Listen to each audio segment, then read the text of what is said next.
योगानंदा जी कहते थे, जो आत्मा ईश्वर की शांति में टिकना जान जाती है, ब्रह्मांड उसकी सेवा में लग जाता है। जब ध्यान की गहराई से तुम एक दिव्य तरंग उत्पन्न करते हो तो वह तरंग धन, अवसर और सहायता को तुम्हारी ओर खींचने लगती है। फर्क बस इतना है कि यह खिंचाव आत्मा के स्तर से होता है, दिखावे, लालच या डर से नहीं। ध्यान की यह प्रक्रिया केवल बैठकर ही नहीं, लेटे हुए भी हो सकती है। यदि तुम सच में ईश्वर से जुड़ने के लिए मंत्र का उपयोग करते हो और जब ये ध्यान धीरे धीरे एक नियमित आदत बन जाता है तो वह तुम्हारी चेतना में स्थायी परिवर्तन लाता है। अब तुम्हारी आत्मा को केवल इच्छा नहीं होती, अब उसमें आकर्षण की शक्ति होती है। यही वह परिवर्तन है जिसे योगानंदा जी ने ध्यान की सिद्धि कहा, और जब साधक उस स्तर पर पहुंचता है तो धन, प्रेम, शांति सब उसके जीवन में स्वाभाविक रूप से बहने लगता है, जैसे पानी नीचे की ओर बहता है। ना जोर लगाने की जरूरत, ना जोर दिखाने की, बस भीतर की उपस्थिति, ऊर्जा और चेतना ही सब कुछ कह देती है।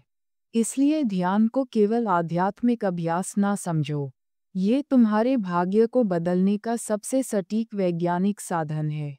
सिद्धांत 5। धन का सबसे बड़ा अवरोध है मैं लायक नहीं हूँ, ये छुपा हुआ विश्वास। परमहंस योगानंद जी ने एक बहुत सूक्ष्म लेकिन शक्तिशाली बात कही थी। The greatest block to divine abundance is the belief that you are not worthy of it. यानी सबसे बड़ा कारण जिसके कारण लोग धन, सफलता या समृद्धि को अनुभव नहीं कर पाते, वह कोई बाहरी रुकावट नहीं होती, बल्कि उनके भीतर बैठा वह अदृश्य अवचेतन विश्वास होता है जो बार बार कहता है, शायद मैं इस योग्य नहीं हूँ। लेते हैं कि व्यक्ति चाहे जितना भी मंत्र जप करें, पूजा करे, ध्यान करे, उसका असर सीमित हो जाता है, क्योंकि ब्रह्मांड तुम्हारी चेतना को पढ़ता है, तुम्हारी जुबान को नहीं। और अगर चेतना में ही यह कंपन हो कि मैं कमजोर हूँ, पापी हूँ, अभागा हूँ, मेरे नसीब में नहीं है, तो वह ऊर्जा किसी भी मंत्र की शक्ति को दबा देती है। योगानंदा जी बार बार सिखाते थे कि तुम्हारा आत्मा ईश्वर की ही झलक है, उसमें असीम सामर्थ्य और शक्ति है। अगर ईश्वर स्वयं तुम्हें जन्म दे सकता है, सांस दे सकता है, विचार दे सकता है, तो क्या वह तुम्हें समृद्धि नहीं दे सकता? लेकिन ये केवल तब संभव है जब तुम स्वयं को उसी दृष्टि से देखना शुरू करो जैसे ईश्वर तुम्हें देखता है, एक दिव्य आत्मा के रूप में, ना कि किसी अपराध बोध में डूबे डरे हुए इंसान के रूप में। जब तुम बिस्तर पर लेटे 21 दिन तक किसी मंत्र का जप करते हो तो जरूरी है कि उसके साथ तुम्हारा आंतरिक भाव ये हो, मैं इस ब्रह्मांड की संतान हूँ और मुझे वह सब कुछ पाने का अधिकार है जो ईश्वर के पास है। यही भाव उस अवचेतन रुकावट को धीरे धीरे पिघलाता है और आत्मा में विश्वास का दीपक प्रज्वलित करता है। योगानंद जी ने आत्मसम्मान को आध्यात्मिक यात्रा का आधार माना। उन्होंने कहा कि अगर तुम भीतर से स्वयं को प्रेम करोगे, सम्मान दोगे, क्षमा करोगे, तभी ईश्वर की कृपा तुम्हारे भीतर स्थायी रूप से उतर सकेगी। और जब एक बार वह कृपा उतर जाती है, तब वही कृपा तुम्हारे जीवन के हर क्षेत्र में विस्तार लेने लगती है। धन भी, अवसर भी, सम्मान भी। इसलिए यदि 21 दिन का मंत्र जप करना है तो उससे पहले इस एक निर्णय को अपने हृदय में स्थापित करो, मैं इस धन्य जीवन का पूर्ण अधिकारी हूँ। ईश्वर चाहता है कि मैं समृद्ध हो जाऊं, मैं लायक हूँ, मैं तैयार हूँ।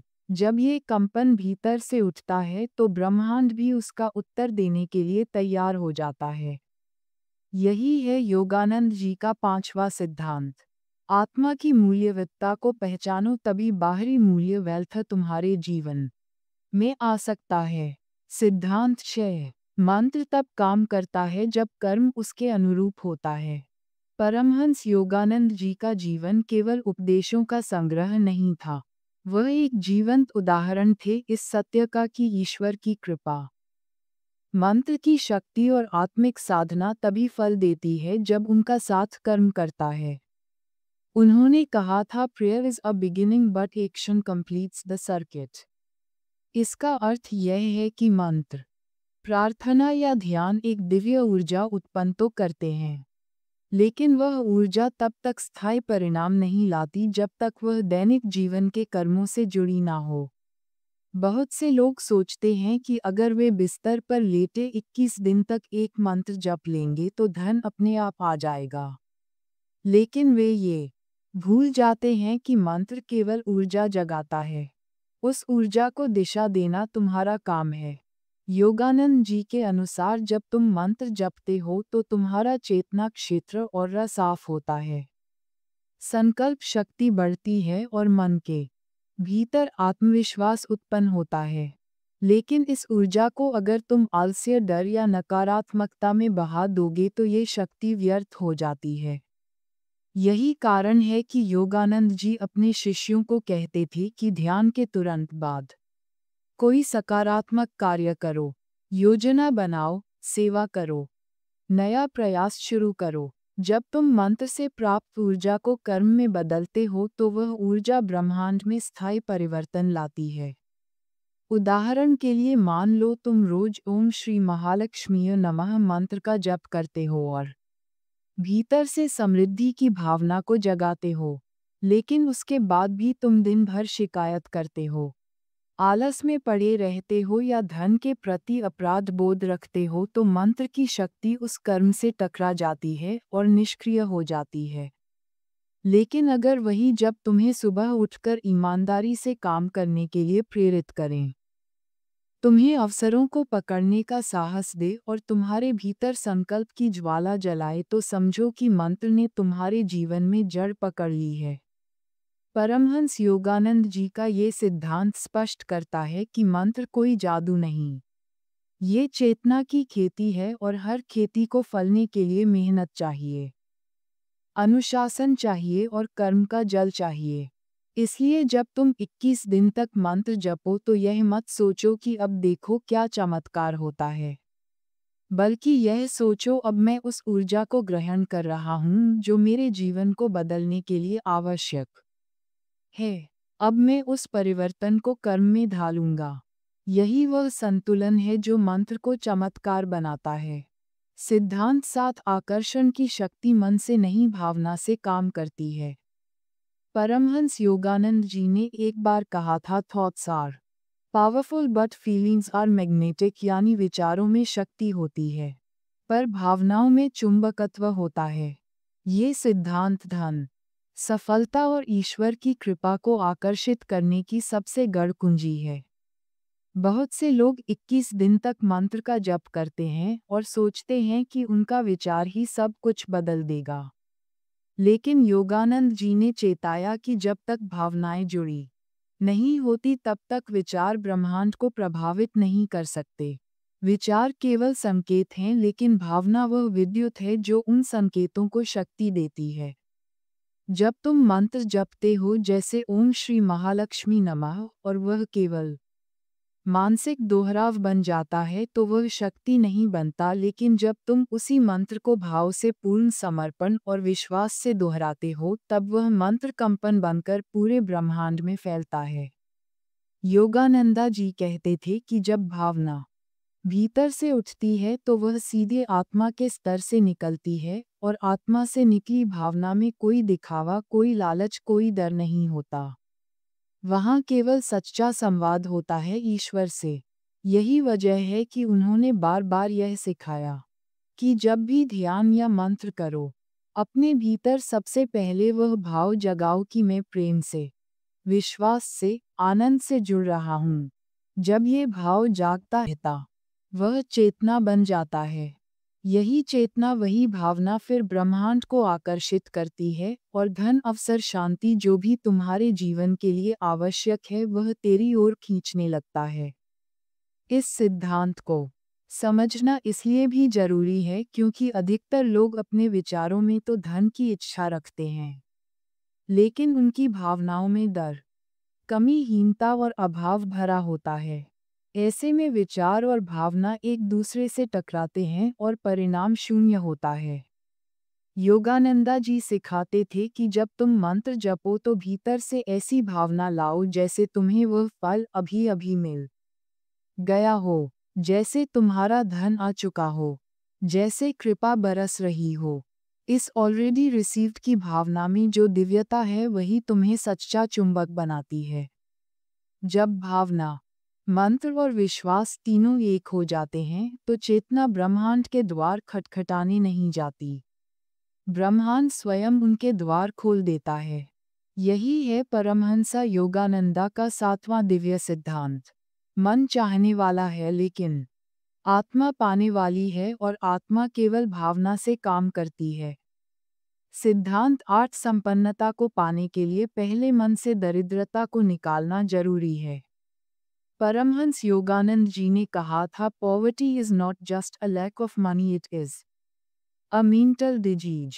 यानी दरिद्रता केवल धन की कमी नहीं है, यह एक मानसिक बीमारी है। बहुत से लोग बाहरी रूप से साधनहीन होते हुए भी आंतरिक रूप से समृद्ध होते हैं क्योंकि उनका मन खुला होता है, उनका विश्वास अटूट होता है और उनके भीतर देने की भावना होती है। वहीं दूसरी ओर कुछ लोग लाखों कमाते हुए भी हर समय डर, अभाव और स्वार्थ से भरे होते हैं। ऐसे लोग चाहे जितना भी मंत्र जप लें, जब तक उनके मन से दरिद्रता नहीं जाती, तब तक संपन्नता उनके जीवन में ठहर नहीं सकती। परमहंस योगानंद जी कहते थे कि ईश्वर की कृपा कभी किसी को छोटी नहीं मिलती, लेकिन वह कृपा ठहरती उसी के पास है जिसके भीतर उसका स्थान खाली हो।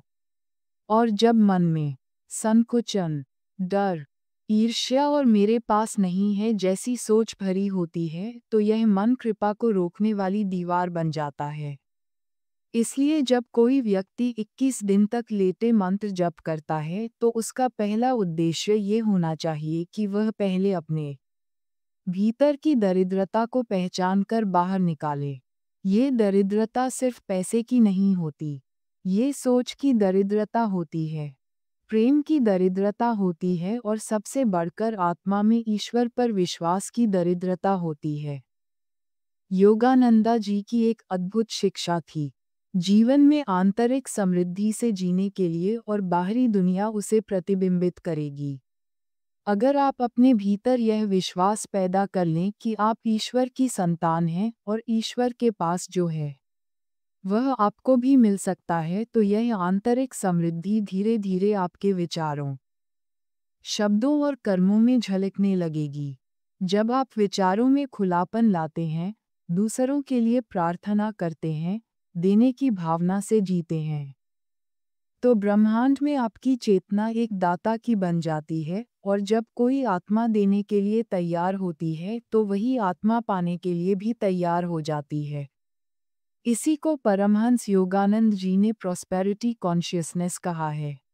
जब तुम मंत्र जपते हो, चाहे ओम श्री लक्ष्मीये नमः हो या ओम ह्रीं क्लीं चामुंडाय विच्छे, तो उन शब्दों के साथ यह भावना जोड़ो कि तुम पहले अपने भीतर से अभाव को बाहर निकाल रहे हो। हर जप के साथ यह संकल्प लो, मैं दरिद्र नहीं, मैं समृद्ध चेतना हूँ, मैं कमी नहीं, मैं पूर्णता हूँ। जब ये भाव बार बार दोहराया जाता है तो वह अंततः सच बन जाता और उसी क्षण से ब्रह्मांड संपन्नता के द्वार खोलना शुरू कर देता है।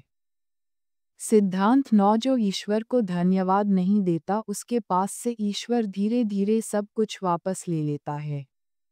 परमहंस योगानंद जी ने अपने जीवन में हजारों बार यह सिखाया कि कृतज्ञता, ग्रेटिट्यूड, केवल एक नैतिक गुण नहीं बल्कि एक दिव्य ऊर्जा है जो जितनी बार प्रकट की जाती है उतनी ही बार ब्रह्मांड को हमें और अधिक देने के लिए प्रेरित करती है। उन्होंने कहा था, the grateful heart is a magnet for miracles. जब कोई व्यक्ति अपने जीवन में चाहे जितनी भी कठिनाइयों से गुजर रहा हो लेकिन फिर भी वह ईश्वर का धन्यवाद करता है तो वह व्यक्ति अपने भाग्य के द्वार खोल देता है। वहीं जो इंसान केवल शिकायत करता है, हर चीज में कमी ढूंढता है और जो कुछ भी मिला है उसे नजरअंदाज करता है, वह धीरे धीरे अपने ही भाग्य के दरवाजे बंद कर देता है। योगानंदा जी ने बताया कि जब आप मंत्र का जाप करते हैं, जैसे कि 21 दिनों तक लेटे ओम श्री महालक्ष्मी नमः का जप, तो ये केवल एक यांत्रिक प्रक्रिया नहीं होनी चाहिए। हर जाप के साथ आपके भीतर से यह भावना उठनी चाहिए कि मैं जो कुछ भी हूँ, जो कुछ भी मेरे पास है, उसके लिए मैं पूर्णतः आभारी हूँ। यह आभार की भावना ही वो शक्ति है जो आपकी चेतना को धन, सफलता, प्रेम और कृपा के योग्य बनाती है। जब कोई आत्मा ईश्वर को ये कहती है कि तूने मुझे जो दिया है उसके लिए धन्यवाद, तब ईश्वर मुस्कुराता है और कहता है अब तू और अधिक पाने के योग्य है। योगानंद जी ने अपने आश्रम में कई बार देखा कि जो शिष्य आंतरिक रूप से विनम्र और कृतज्ञ रहते थे,